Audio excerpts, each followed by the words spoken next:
Another one of our high priorities, once we gain access to a system, is to investigate the possibilities of keeping our access or maintaining it and potentially expanding our access beyond what we already have.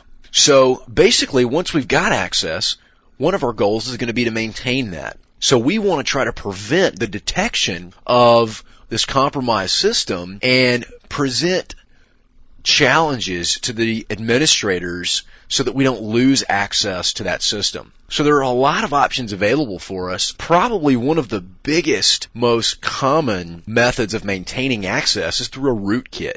And the basic idea there is that the rootkit will hide all of your activities. So you root the box, which is where that term comes from, and you get in there and you change the task manager and the task viewer. You hide the files through NTFS data streams, and it basically is an alternate control method for that system. So even if someone is looking for signs of being hacked, they won't notice because the system has been assigned a rootkit. We can also use other various things such as exploits and credential caching capabilities to try to protect ourselves. In addition, we can prevent or remove logs that might give away the actions that we've taken. So we might go in and go ahead and clear all the log files that we're aware of, and maybe even disable those log files by putting a write lock on them so that new information can't be written.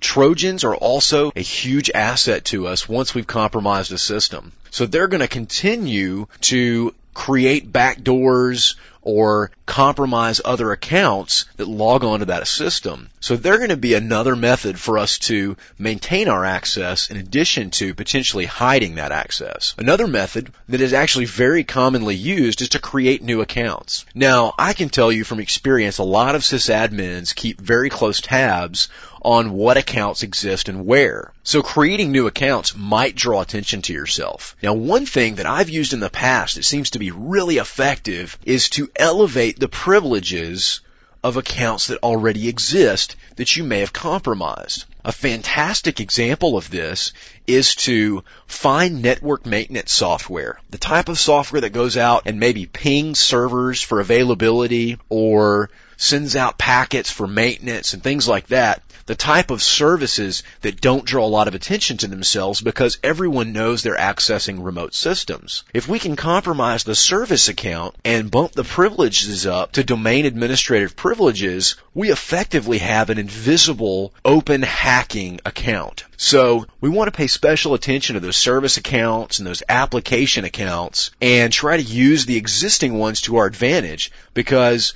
generally permission changes on accounts don't draw a lot of attention. And how many administrators do you know that regularly audit the members of the domain admins group? Obviously, a good security company would, but most don't. In addition, to continue to expand and maintain our access, we can change permissions on various files and shares. So we might go in and create a folder such as System33, for example. Even though that may be kind of obvious, we can remove all permissions to that so no one can delete it, no one can modify it. And if we start affecting the administrator's account and other user accounts, we may be able to protect ourselves for quite some time. Another great example is to undo security measures that have been taken to protect the box. For example, a lot of administrators will go into the registry and disable null sessions on Windows machines to keep that vulnerability from being exploited. Well, the catch is, how many of them are going to go back and verify the registry key is still set? So that's a great opportunity for us to create a backdoor for ourselves by undoing that lockdown procedure and then maybe locking down the one we used to come in with.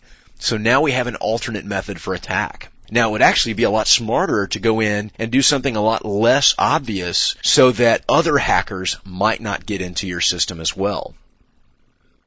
We want to expand access by utilizing our newfound hosts to try to hack other hosts. And this is especially useful in a large-scale enterprise environment because any given machine is probably being logged onto or logging on several dozen systems, whether it be workstations or other servers, because network communication is happening all the time. So we might actually upload our hacker tools through built-in utilities such as TFTP or the FTP client, upload those to the compromised host, and then use those tools to sniff and crack passwords and use those resources to gain access to other systems. We might even be able to go in and use some built-in commands to footprint the rest of the network, especially if it's a high-level server such as a DNS server or a domain controller. Then we're definitely in great shape, because then we can do DNS zone transfers, we can dump through LDAP